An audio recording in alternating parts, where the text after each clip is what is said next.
TV, and more specifically, ladies and gentlemen, welcome back to a very special video. Today I am at Cayman's International. Many of you will have heard of those guys before. However, I'm also here at Tollerton Hall. It is one and the same place, and we'll get on to all of that very shortly. But today I'm here to see a very special collection of cars, and one car in particular that I've no doubt put in the thumbnail. So without further ado then, we're gonna get going. We're gonna have a little look around what there is here. I'm here in my Range Rover. It's an absolute mess. I do apologise consistently for this car. It is a complete state. Here we've got some stock outside Cayman's. We've got two G-Wagons here. We've got a Brabus 4x4 squared, which is actually making the standard G63 next to it look like a toy. I really, really want one of these, but for London, I just don't know whether it would work. I think many car parks and whatnot would be a nuisance, but I may well take that out later today as well and take you through a drive-through and do some good old-fashioned YouTubing. But for now, got some lovely stock here. Got the detailing bay and the prep centre there. We're coming in because inside here is an amazing collection of cars. So the chap that actually, this is his house, Tollerton Hall. He's actually got this annexed to it, and he's one of the guys behind Cayman's International. Many of you will have heard of Cayman's International before, but we're going to run around and show you this amazing collection of cars. There's even a Dino behind the door there. So we're going to start, we're going to go anti-clockwise, because I'm a bit odd. So first things first then, we've got a Dino here, one of 480 odd right-hand drive cars, and this was when the Dino was actually a Dino and not Ferrari badged. So this is a V8 car, one of the last ones before Ferrari badged up as a Ferrari and put a V6 in it. Really, really cool car. And you'll notice with the entire collection, bar the cars that did not come in right-hand drive, these are all right drive cars. So really, really special collection. But that, off the bat, shoved behind the door there, is a very rare car indeed. Moving on then, we've got a Testarossa here. This is a slightly later car, so maybe this is an 88, 89 car, I'm guessing. I can't tell by the plate. You'll know whether these are slightly later cars because they've got these 5-bolt wheels and also 2 wing mirrors. The earlier Testarossas actually have the flying wing mirror up here, called Mono Specchio, and the centre lock wheels called Mono Dado wheels, I think, as well, which are kind of almost akin to the same wheels as the F40 has. And I think actually shared some parts from the 288 GTO, but I may have just made that bit up. But anyway, this is a slightly later car, and this is a very special car because not only is it right-hand drive, which is rare enough, not only is it completely original, again, very, very rare, but it's also done 1,000 miles, which is absolutely ridiculous for a car of this age. So absolutely mint, time warp condition. And as I've made no secret of before, I love Testarossas, and I may well have some news. It depends when this video goes out, so you may already know what I'm going to say about that. Coming around then, we've got a Zagato here as well. This is the Volante version, very, very rare car. Some silly options on this one. Really cool spec. I think there's only 99 of these. Really rare cars, absolutely carbon everywhere. The spec is insane, absolutely insane car, super rare, and you just don't see these driving around ever. Probably one of the greatest looking Aston Martins ever made. Love, love, love that car. Next up then, we have a 599 Alonso Edition. So not only is this a very rare car, but it's a right-hand drive version of this car, which I've been reliably informed there's only 9 of these in existence. Not only that, but it's actually been signed by Mr. Alonso himself. This is, of course, the 599, the standard 599, not the GTO variant, and I believe it's probably got the H GTB pack or whatever it is, basically the handling pack as well. It's got harnesses in it. And if you've seen another one of these in the metal, you've done very well because they are an extremely rare car. I love the 599, and this is kind of the ultimate version of it for me. I know you've got the GTO, but it's just something about the simpler lines of this that I really, really love. Moving around, it gets even more insane because there is a Vulcan here. Some of you will recognise this Vulcan. This is the Jeremy Clarkson Vulcan, but it's actually a very rare one. There's a particular little nuance about this car that not many of you will know. In fact, you won't know just by looking at it now. There we go, opening up here. I just wanted to point something out. How stunning these things are inside. I mean, that's just a work of art. Everything is carbon, all of this. So the little nuance then that nobody knows about this car, and I've just found out, and I'm now preaching it like I know what I'm talking about. This is actually one of only 3 cars that has the oil pod there, which means that you can actually just take out the cartridge effectively, or the pod that's there, and then just slot another one in and go racing again. That is one of 3 cars that have that. Not many people know that. There's this one, another one, and a prototype, I believe, that has that particular arrangement. So really, really rare, special car this, and absolutely everywhere. It's just been engineered perfectly out of carbon. I love the Vulcan, absolutely love it. It's an amazing piece of kit, and some of you remember the footage where Clarkson was getting out of this with not much grace, or getting in it. I can't remember which way around it was, but amazing piece of kit, and cool to see it in the flesh. They're absolutely massive, these things, in the flesh, and very tight parking as well. Hats off to whoever parked this. Chaotic. Here then we have a Rolls Royce that I don't know a huge amount about, other than the fact there's a really cool story behind it. This car was actually built by a gentleman who then sold it. It went off to America, and his son ended up buying this car back, transporting it back over to the UK. And this is actually a one of one, in that the gentleman that originally owned it had the headlining extended so he could drive around with his top hat on. So this is a one of one car, and it's been fully restored as well by the son, because his dad originally built this car. Amazing little story there behind this car, and the top hat thing really tickled me, because yeah, that's absolute goals, just to be driving around with your top hat in the Rolls Royce, staring out the window at peasants. This car here we're going to get onto very shortly. It's an amazing bit of kit. We're going to get onto this. We're going to pull it out and hopefully go for a little spin as well. So stay tuned on that one. Jag E-Type here as well. I'm sure there's a cool story behind this one, but I actually forgot to ask. As classics go though, I would love one of these. Absolutely love one of these, and they're rocketing in price. And there are cheap ones out there, but they're cheap for a reason, because they mainly rot. I've learned my lesson. I've got Murcielago, right drive. We've got a 5000S Countach, only a few thousand miles from new, if that, one owner, absolute minter. Probably doesn't get much more iconic or cool than that car. Again, chaos out there. Again, one thing that strikes me out of this collection, as I said before, they're all right drive and they're all the right cars. They're not just any old car. There's always something cool and special about all of them, particularly this one. Absolutely mega to have a one owner car with a few thousand miles on it. Ridiculous. We've got a Diablo SV as well. Again, right-hand drive, extremely rare.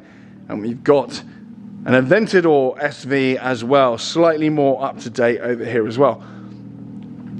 Got a couple of bikes. Again, I've got no idea what I'm looking at in terms of bikes. I'm sure most of you will know the importance of these motorcycles. I don't have a clue. I'm a little bit ignorant on the front.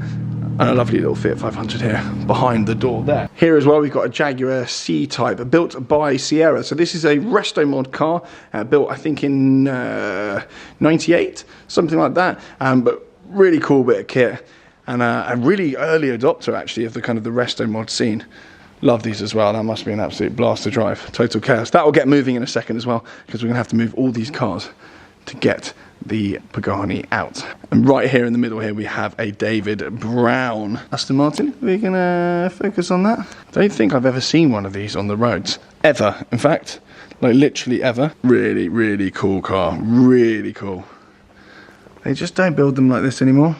I'm not going to touch it because it's probably worth more than their house. So, without further teasing, without further waffle then, I think it's time to get this thing out, listen to us start up, and go for a little spin. I'm going to go around all the amazing details on this car, because this car is literally millions, and there is not one like this in the world. There's loads of things that make this car really unique, and something that Pagani actually wouldn't ordinarily do for people. So let's get her out.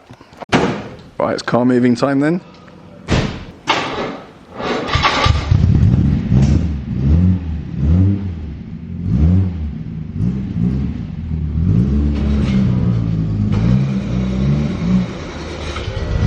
DB2 time. One owner from new, this car. I think the bodywork's done by Tickford on this car. It's absolutely pristine. No pressure on George, who's moving it. Don't shunt it. I feel a bit bad they're moving all these cars for me, so I can have a look at the Pagani and go for a little spin. How cool is that though? Proper bits of kit. Oh, see you later. He's off. On the way out here, nervously being moved. You don't want to shunt the front of it particularly. That grille there is one of only 3 cars with this grille. That's a £30,000 gold grille. How much is he sweating in there? It's obviously the Zagato shooting brake, and it's also got matching gold on the back here. I don't know if you can see in the lights there. That was 15 grand for those alone in the back. One of the highest spec Zagato shooting brakes ever to leave the factory. That, look at it! I've never seen one moving. I've only ever seen them in showrooms. It's actually really cool to have these two together like this. You know, they're kind of almost spiritual kind of relatives of one another. Oh, look at it. We're gonna have another little nose. So yeah, as I was saying then, 15 grand for that and that. Is this real gold leaf, George? It's bronze, aluminium. What, that on there? Yeah.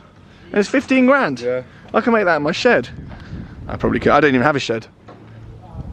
That's hell in there. Cool, cool, cool bit of kit. And they're just not going to make anything like this again. It's mega. But yeah, if you have a little front end shunt on that, tears. Here we go then, Pagani time. Bear in mind then, this car has a 1 of 1 exhaust on it. It's the loudest one to ever leave the factory. Let's come around the back.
That is a joke. That is an utter joke.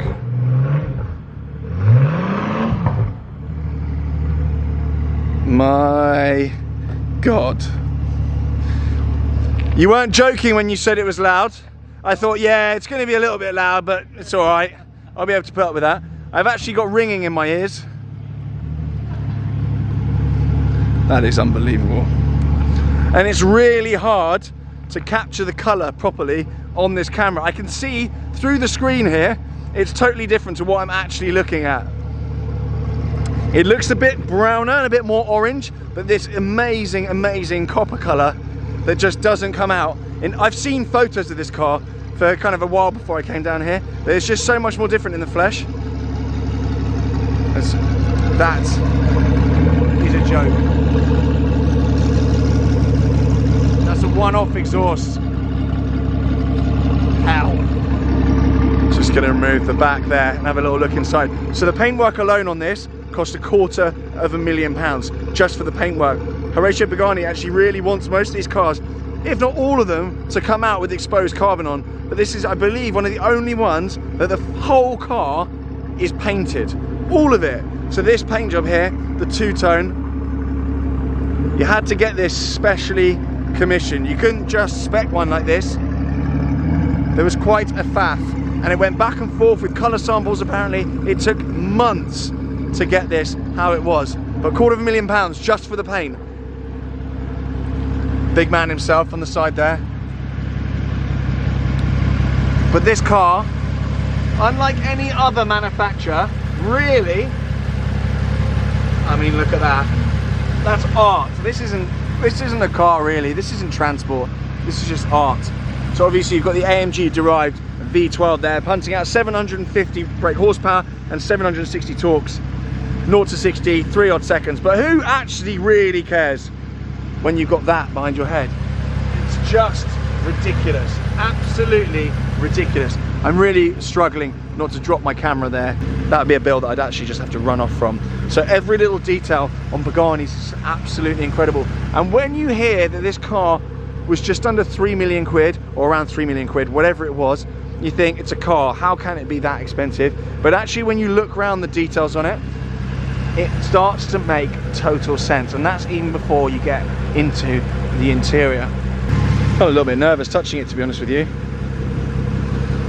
So the Roadster then, over and above the coupe, obviously the coupe's got silly doors, but the Roadster, unlike most Roadsters, is actually lighter than the coupe. It's about £150 lighter than the coupe, and that's due to the fact A, the doors are normal, and B, the roof panel here that they've taken off is extremely simple piece of carbon. It's lightweight, one person can just pull it off and take it away. It's actually stored in the showroom with the roof off, so we didn't film that procedure. But inside here, it's absolutely incredible. Every single toggle and switch is an event. Those two down there are just for the windows. These two up here are for your interior lighting. There's two ways of starting the car. You can either press the little button there when you've got the key on you, or you've got the key down here. Let me just grab it. This thing here, the top actually comes off it, and you can put it into the ignition thing there, or you just slot it in there nicely like so. This has got the option full carbon center tunnel here, and the attention to detail, as I said before, is absolutely incredible. You've got Roadster written literally on every single aspect. Most cars then have the audio company's designation on there, but you've got Roadster on there, you've got Roadster on there, you've got Roadster on the door, you've even got Roadster, your door open, or Roadster there. Everywhere you're just reminded that you haven't just got the peasant coupe. And even here, you've got seat adjusters inlaid with carbon. Not a million% sure what these do. I believe to adjust the seat slightly. But it's easy to start seeing why the price tag on these cars is what it is. We'll head around the car and take a look at the steering wheel. But you've got body coloured wheels, matching perfectly. The spec is so bold, but it works so well. There isn't another car that this would work so well on. Again, you've got another reminder here, in case you forgot, you're driving a Roadster. Interestingly then, on the front, these wings here, Pagani call them wings, you can actually adjust these via, yes, more toggles inside the car, depending on whether you want more downforce or you want top speed or whatever it is. So you can actually adjust those, and round the back as well, there's more wings, two flaps if you like, you can actually adjust from within inside the car as well. Incredible, absolutely incredible. Mental carbon splitter. These wing mirrors as well, which I dread to think what would happen if a motorcycle took those off in traffic and how much would there be. But they're artwork in themselves, and they actually fold in. I'm not going to demonstrate it, but you can actually fold those in, which is, makes life slightly easier, because they do come out really far from the car. Again, the front hood is attached with these leather straps here. Really nice touch. And here then, like the rest of the car, there's almost kind of aviation inspired themes throughout. You've got these propellers here on this side and on the other side. This changes your audio, and on the other side I think that's your volume button or whatever it is. But everywhere you look, it's aviation inspired interior decor. And you've even got copper on the dials there, a complete work of art. And one of the coolest things, up here you've got operating hours for the engine. So actually, whereas most cars have an odometer, which this actually has as well, you've got operating hours up there as well, like you would in a jet or a plane, which is a really nice touch. And again, it's just all that kind of aviation theme. You've got the exposed gear shifter as well, which makes a nice click-clack noise like the manual Ferraris of old. This is an automatic box, but you can actually go up and down the gears using that as well. Really, really, really cool. Absolutely ridiculous. So I think now it's time to go for a little spin.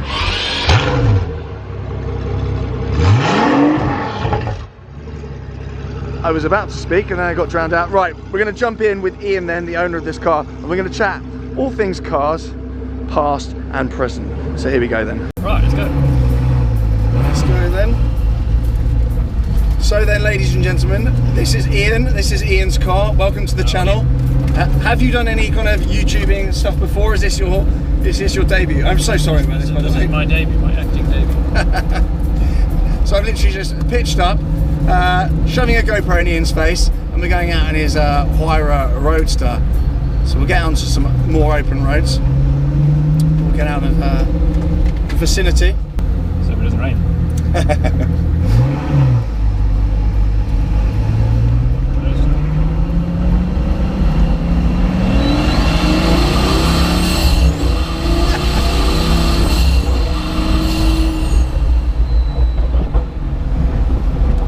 That's obscene. It's got a nice overrun, isn't it? That is obscene.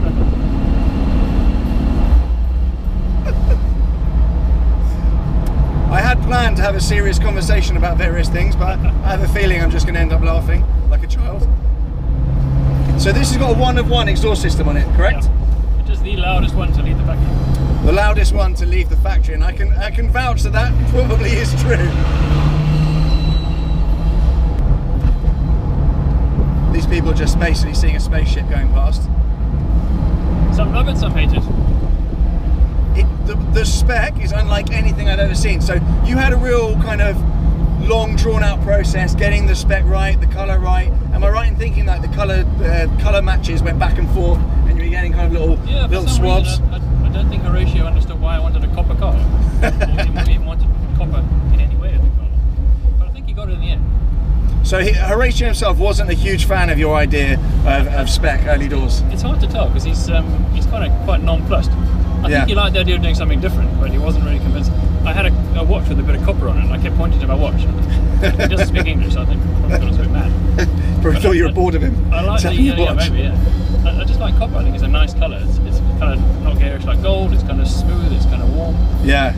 And it goes well with when you blend it with other colours. So. It looks unbelievable, especially the interior as well. It's really well thought out, the spec on here. It's unlike anything I've ever seen before, and it works so well. You've even got the copper on the dials as well, which I was pointing out earlier. It's amazing. It's absolutely amazing. So how long have you had it? I've had it about 18 months. Okay. And how long did it take from you first saying, "Oi, Horatio, I want a Huayra Roadster," to it arriving? Oh, I don't know. I would say 2 years probably. It's not too bad, to be fair. In typical Italian fashion, it'll be a year. And it took an extra year. At least you know to build in that tolerance.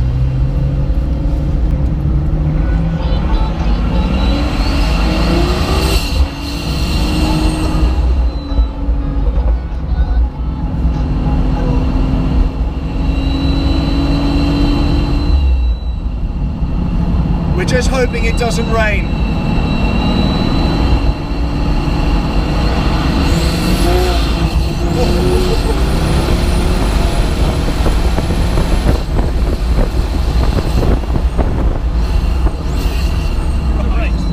Good brakes.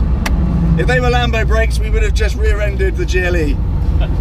Good brakes. So yeah, I was saying earlier, it's kind of got the reliability and like the usability of. There's a bit of German in there, but it's got all the Italian flair. It's an unbelievable combo. It reminds me of a Veyron, but a super light Veyron. Yeah. Because a Veyron, I mean, the supercars are fast, but a Veyron is very fast. And a Veyron has that kind of, whatever speed you're at, it'll take off. Yeah. And this is similar, because it's very light and it's very powerful. Power to weight is fantastic.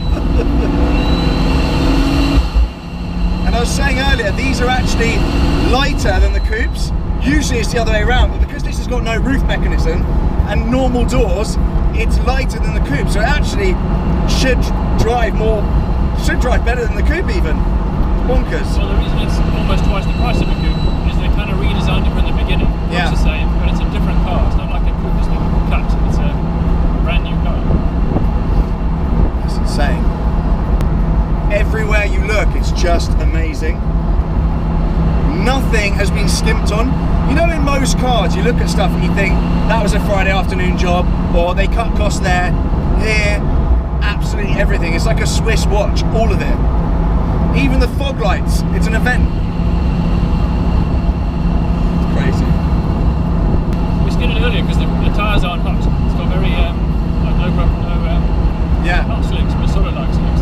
So if you go too soon, It'll get you. We had a little moment there. Is this your favourite car you ever owned? So you've got loads of other cars, but is this the best car you've ever owned, your favourite? Or is there something else that you prefer? Favourite's a hard thing. I mean, I've got a 1972 Fiat 500, which is probably my favourite car. I saw that. But it doesn't mean it's the best car. Yeah. It touches my heart. Yeah. I've had an S500 Mercedes, which at the time was like an old man's car. I bought it because I just wanted an A to B car. But I love that car, and I've still got it 15 years later. Wow. So certain cars touch certain things in me, and this is the best made car, the best spec car, the best to drive. But in terms of your affection for a car, that's a kind of different. It is different. Because again, with my collection, nowhere near your level whatsoever. But there's some stuff that I buy, and my audience are like, why are you buying that? But as you're saying, there's certain cars, even on certain days of the week, you prefer more, and Some of them are kind of more of an emotional thing, and some of them you just want the engineering. And it's, yeah, I like your collection. It's wicked. There's such a nice mix. This is mental though. At this point, I don't even know how much people are even hearing, because it's really visceral in here. And the wind is blowing. And the wind as well. Get a bit of a tan. It's lovely. In terms of usability then, has it got lift? Yeah, it does. It's got lift. And on the back to lift the front. Even that's artwork. Has it got reverse camera? It does. It's ridiculous. We've still got a GoPro up there as well, which I'm amazed by. Oh, yeah. It hasn't taken our heads off. How often do you get to use it then? Do you take it out much? Not very often at all. And I think a combination really of the fact it's been COVID. Yeah. And for a long time it wasn't appropriate to take a supercar out. No. And we're just immersed in the winter, so that takes a good over 3 or 4 months. So I've had the opportunity or the inclination. It's now, nice weather to have got got a bit of sunshine, and I've got to be a YouTuber. Yeah. So Give me a reason to get out. perfect. At least you've got some roads around here. London's appalling. Just go and sit in a traffic jam. Yeah, I don't think I'd enjoy that. No. Somebody who appreciates us. Well, probably not. Maybe we could say what an arsehole. Yeah. What's attitudes like around here? Because it's a different part of the country. In London, people are almost bored of supercars. This would still get a reaction, but most supercars, people don't care. Are people are they genuinely positive around here? Or? Yeah, they are. I mean, you often get it when you're at the petrol station. Yeah. People come over and say, well, what is that? And just a nice thing. I don't think the people that don't like the cars ever speak to me, so that's fine. Yeah.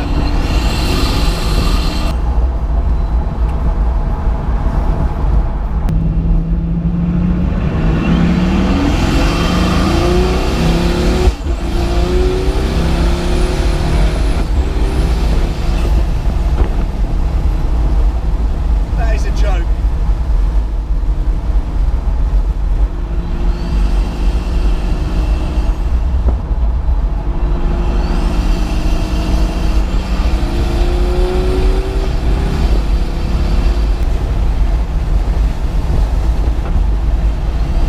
More worried about the car, I don't want it flying off, and meaning I have to sell my apartment. We also are in the car behind, so that'll be fun. How many roasters are there in the UK? I don't think I've seen one. There's only about 5. It's crazy. That's hands down the most ridiculous car I've ever been in. What is that? It's much more fun on the slow road. Yeah. That noise. There's so much induction, there's V12 in there, there's turbos. It's a joke.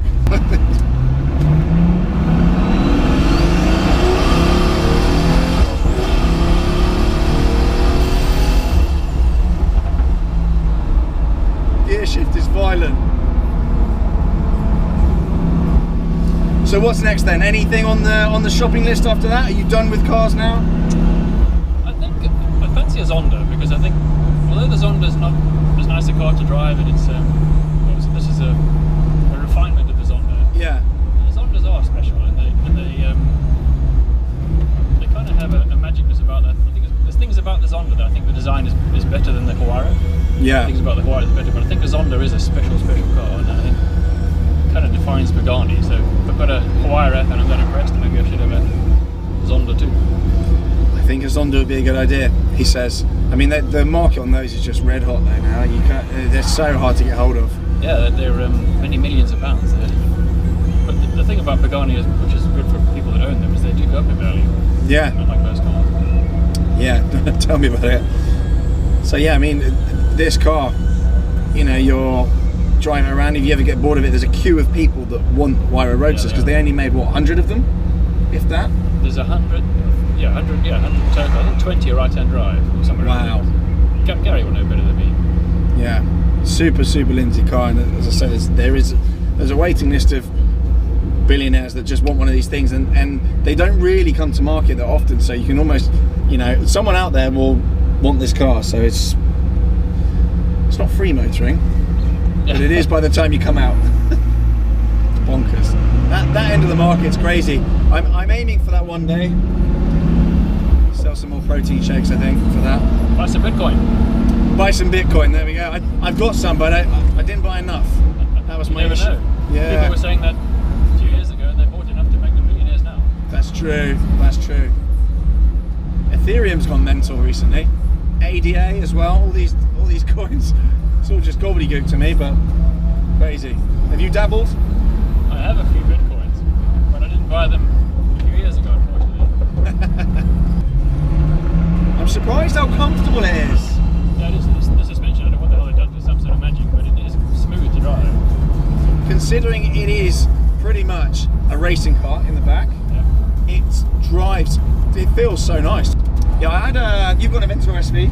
I had one of those. I loved it. It had to be in the mood to drive it, but on the right day, the right road, or just cruising down the King's Road. It was, They're great cars, but I think that you need to be able to do at least 50 before you enjoy it. And Yeah. below that, it's just an uncomfortable drive. yeah, I had the carbon buckets as well. They are terrible. And that single clutch is just a mistake. Yeah, it's awful. There's something to do with the packaging or the weight or something like that, which it had good reason, but I think there was a mistake.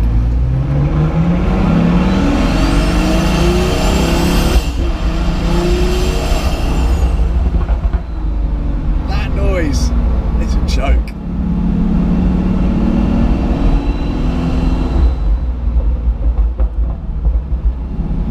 So there was that a special option that you could have ticked on the spec list, or did you say, "Boy, Horatio, make it louder"? Yeah, How does that pretty much, work? Yeah, pretty much that. Just said we need to have a really loud exhaust to give it presence. Yeah. Said it doesn't need presence, which is fair enough.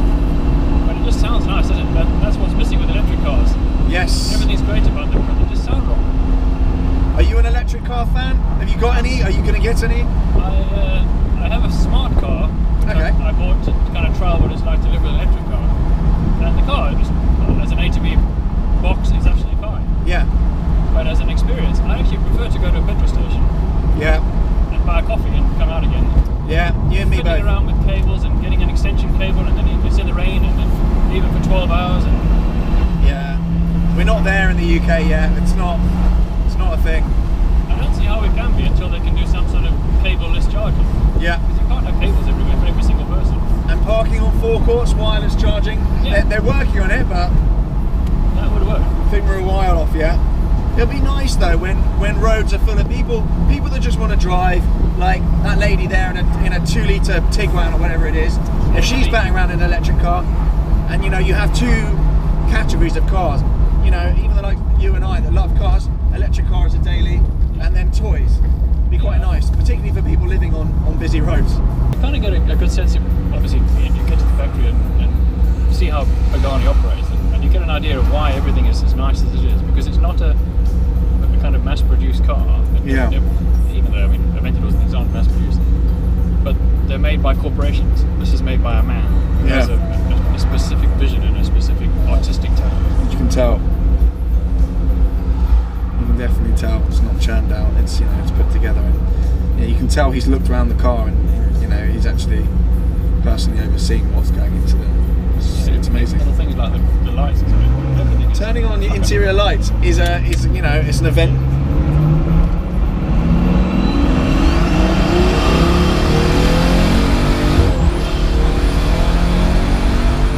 Just get the sense you can't go fully flat, otherwise we will do something. The tyres are hotter now, so it'll stick a bit better. I often think cars like this, you should need another additional license. Because to think you can just do your driving test and then go and jump in one of these, it's bonkers. And there are a lot of people that do have serious accidents for that very reason. I saw a pista, some footage of a pista the other day, and the guy was straight road, foot down, car went left, right, and then just took him off the road. You just got to be so careful, even in a pista, but let alone something like this. It's just bonkers. And also, when you get in it and you're not used to it. Yeah. Yeah, you get a lot of these young lads. They come into money really quickly. They buy a really stupid car and they just go foot flat like they used to in their S3, and then there's whack straight off the road. I drive like a grandma. The most lethal car that I've got is an F12. In terms of, they are lethal. it's not the most, it's not the quickest, you know, but in terms of, you know, an off-the-shelf car for, you know, a couple $100 grand, it's probably the biggest death trap you can buy. It'll get you. Yeah, I know, and that's they snap, don't they? Yeah, the TDF apparently is worse. I've never driven a TDF, never even been in one. Do you know what I've noticed? You've not got huge amounts of Ferraris. You've got Testarossa, which I love. I might have some news on that. I don't know when this video is going out. But are you a Ferrari man? Have you kind of rattled through Ferraris and you're kind of bored of them now? There's two things that kind of stand out when you ask me that question. The Ferrari dealers, I hate them.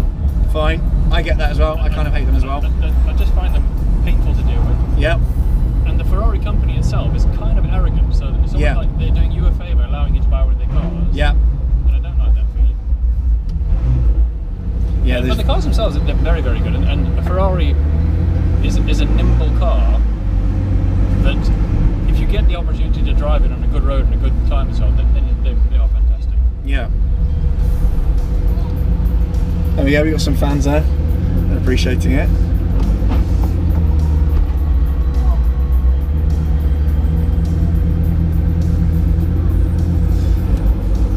You seen the new 812 Competizione or whatever it is? Are you kind of in the kind of Ferrari sausage factory in terms of, are you able to get those things, or are you kind of? I used to be, but like I say, I just got pissed off with that whole arrogance sense of feeling we're doing you a favour by allowing you to buy this car. It's ridiculous. Fuck that. And I think they're going to have to be less arrogant as time goes on. So you've got things like the Roma, which they can't sell. I mean, that thing's a dog. Have you driven one? No, I like it. I think it looks a nice car. Looks okay. I've driven one. No? Don't. You're missing out on nothing. It's very emissions based. It puts you in 6th gear at 19 miles an hour. Oh god. It's awful. It's like it's a nothing car. But they're going to struggle to sell those, and they're going to have to start being nicer to people. They're going to have to learn how to sell cars again, as opposed to just sitting there and answering the phone and taking money. I think there are some clever people probably at the factory who try and moderate the behaviour, but the dealers, I mean, they literally can dictate who gets the cars first, who you know, and then you sort of follow the clique, and it puts you off. Certainly does. Right, we're coming back in then. I'm going to end the video here. Thank you so much, genuinely. Thank you, Ian. I really, really appreciate that. At the time of my life in here, it's kind of once in a lifetime experience. I'm very well aware of the fact I'm probably never going to sit in a Huayra again, let alone go out on a Huayra Roadster. So thank you so much. Check out Hypercar International, of course. They've always got some mental stock, and give Gary a shout there. There's nothing he does not know about cars, and they get some really unique, proper examples in. As I was showing you earlier, every single car they have in, there's a story about it. There's something unique about it. He buys the right stock, so make sure you go and check them out. But Ian, thank you very much. I'll let you get on with your Friday afternoon now. Thank you. Top man. Cheers.